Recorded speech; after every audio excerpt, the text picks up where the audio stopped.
Hello everyone, welcome back to another video. This one's gonna kind of be all over the place. We're gonna start off with the cards I'm sending off to PSA because that's what this video is titled and that's why you clicked on it. So let's get into that. We've got two separate submissions going out. We've got the first one, this is going value plus $50 a card. This is 45 business day turnaround. Cooper Flag, Magenta Go Time, number to 399.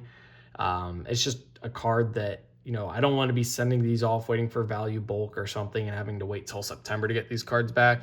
I'd like to be able to get these cards back sometime in July is my hope, assuming that PSA, stays up to date on their turnaround times. And then we've also got the Go Time Yellow. So both of these raw, I think I got for probably around like 175 and they're like 500 plus in a 10. There's some auctions that have come in lower, but I'm not going to auction these cards. I'm sending these cards to PSA Vault. If PSA offers me a fair offer, I'll accept it. Otherwise, I'll put it up for sale with them, and I don't have to worry about turning the cards around myself. And also, in my opinion, there's a slight chance that that PSA might grade slightly easier if you're sending them to their vault to sell with, because if you sell it through them, then they're going to be collecting some of the fees. That's just my theory. I've done it with one order that's popped so far. I've sent a few off, but it was two Cooper Flag X-Fractor rookies. Got two 10s. I was thinking I was going to get a 6 and a 9. One of them had an indent on it. Still got a 10. Maybe the grader just missed it. I don't know, but I'm at least going to play my chances, and I think it'll help with the turnaround times as well. I don't have to wait for it to get shipped back to me. We've got 4 cards going at the value level, not value bulk. This is $33 a card. With shipping, it's like $36, $37 a card, but I want these back quicker than some of the cards I'm going to be sending off value bulk. So Jose Ramirez, this is the state, country, flag, parallel, whatever you want to call it, hometown, I think is what it's officially called by PSA, from 2014 Bowman. It's about an $80 raw card. His cards just keep holding in price pretty steady. We've got the Allen Ginter World Talent Otani. This is about 70% gem rate on this card. Raw, it's approximately 150, and then 10s are going for 400 plus. So math works out extremely well there. We've got this 2019 Topps Chrome Otani Refractor. I said it in the video when I picked it up. I got it from Canada for about $105 US. And the reason I say US, all my prices I give are always based off the US dollar, but it came from Canada, so I had to bid on it in the Canadian currency, which might have thrown a few people off. There's a little bit of scratching. I'm expecting a 9, but I'll still profit since I got it at such a cheap price. And then last card, Serenity Cooper Flag Refractor. This one should gem. So yeah, I think that the Serenity and then the World Talent should gem. This has a shot at a 10. This one should 9. And then those two cards I think will both gem. So yeah, pretty happy with those submissions. Next, we'll do some sales because I have a sale. Marco Luciano Blue Refractor from 2024 Topps Chrome. I bought this card. I didn't grade it myself.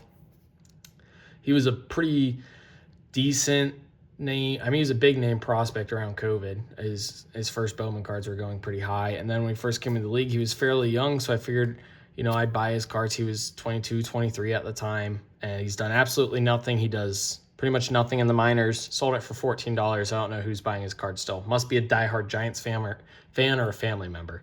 But we'll take the sale, $14. I can go put it into a base Jose Ramirez Bowman rookie, and if that gems, it's worth over $100. That's how I think of it. No reason to just keep your money in a card if it's not worth anything. If you lose a little bit, move on. I probably bought it for $25. Probably going to lose $12. Oh well, some of these cards I grade, I can make much more profit on that. So don't be the person that has to sell every card for at least a break even, because either cards are going to drop down more or your money's just sitting dead, right? I'd rather take the money and move on with it than sell it for $15, a dollar more 6 months from now. Who cares? Purchases, Skubal Topps Chrome Rookie. Don't really need me to talk about this. He's currently the favorite Twin AL Cy Young. His numbers aren't the best, but that's why he's the favorite, because he's statistically the best pitcher from the past couple of years, and people think that he can, by the end of the year, be the best numbers-wise for the season. I think that he can win it. He would be a 3-in-a-row Cy Young winner. It's pretty hard to argue against that. Here's a nice lot, Machado Heritage, and then Topps base rookie. I think I got the lot for like $4 or $5. Pretty cheap at auction. I haven't really bought any of these yet. I've tried to buy these at $3 a piece, so $3 and then $2 for that seemed like a fair price. Not cards that I'd be looking at getting graded right now. This one here is Skubal's base Topps rookie. $2 raw is what you can get them at now. They were $3, now they're $2. This one looks to have a little damage. I'm still going to hold it. But if you find ones you can gem, you'll probably get 85, 90 bucks in a gem out of it, right? So you're turning a card that's $2 into 85 after $30 in grading fees. It's a harder gem rate, but to me it's still worth it because I don't see how someone that's won a Cy Young twice and very likely will have at least 3 by the time he retires is a $2 rookie card. Next up, we've got another Skubal, same reasoning. Looks like they put a couple throw-ins in, which I always like. I made a video about it. What I'll do, unless I need it for a set I'm collecting, I'll just lot these up and sell off a big bulk lot of cards at eBay at auction.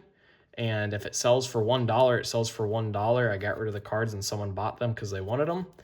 Sometimes the auctions can go for 15, 20 bucks. So don't knock it till you try it. It's a great way to get rid of a bunch of cards you have laying around that you don't really have any plans for. Last card, another Skubal rookie. So picked up a decent amount of these. I'm going to keep picking them up. $2 for a Skubal base card makes 0 sense to me. I get that he's not Paul Skeens, right? Paul Skeens has more potential career-wise because he's so much younger. Skubal was born in '96, so by the end of the season, he'll be turning 30. But Skubal base cards are not $2. I want to say that they're probably somewhere in the $5 to $10 range. So I think Skubal should honestly be closer to a $5 card. $2 seems really cheap. I'll buy it all day. So hopefully you guys did enjoy the video. If you didn't, go ahead and check out my Bowman rip from basketball. Probably not a great video. I don't think it will do great numbers-wise, but pulled a few decent cards. Nothing great. But yeah, check that out if you're interested. Any cards I have up for sale will be available in the description on eBay or ComC. Comment down below what you think of the cards, what you think of the grading, my sale, my purchases, anything down below, as well as other video ideas. As always, thank you guys for watching. 2K for life. Peace.